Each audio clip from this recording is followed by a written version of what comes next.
కడప జిల్లా ఒంటిమిట హరిత హోటల్లో ఓ మహిళ పైన ఇద్దరు వ్యక్తులు అఘాయిత్యానికి పాల్పడిన విషయం ఆలస్యంగా వెలుగులోకి వచ్చింది. అలాగే ఓ పత్రికలో పనిచేస్తూ ఉన్న విలేకరి పుచ్చకాయల వ్యాపారం చేస్తూ ఉంటారు. ఇటీవల కాయలను కొనుగోలు చేసి తెచ్చారు. కూలీలలో ఒక మహిళ ఉండడంతో మాటలు కలిపారు. అనంతరం ఆటో డ్రైవర్ యజమాని అయిన మహిళ కలిసి మద్యం తాగారు.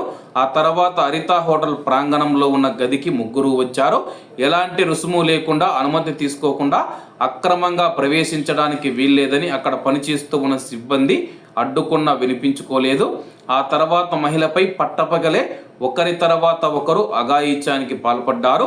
ఈ క్రమంలో విలేకరి ఆమె మధ్య పెనుగులాట చోటు చేసుకొని ఆమె అతని నాలుకను బలంగా కొరకడంతో తెగి కింద పడింది.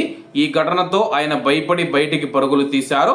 ఒంటిమిట పోలీస్ స్టేషన్కు చేరుకొని ప్రథమ చికిత్స తీసుకున్నారు.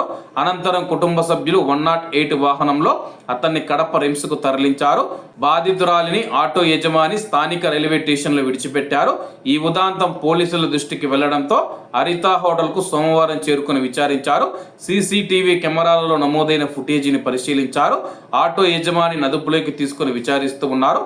బాధితురాలి కోసం గాలిస్తూ ఉన్నారు.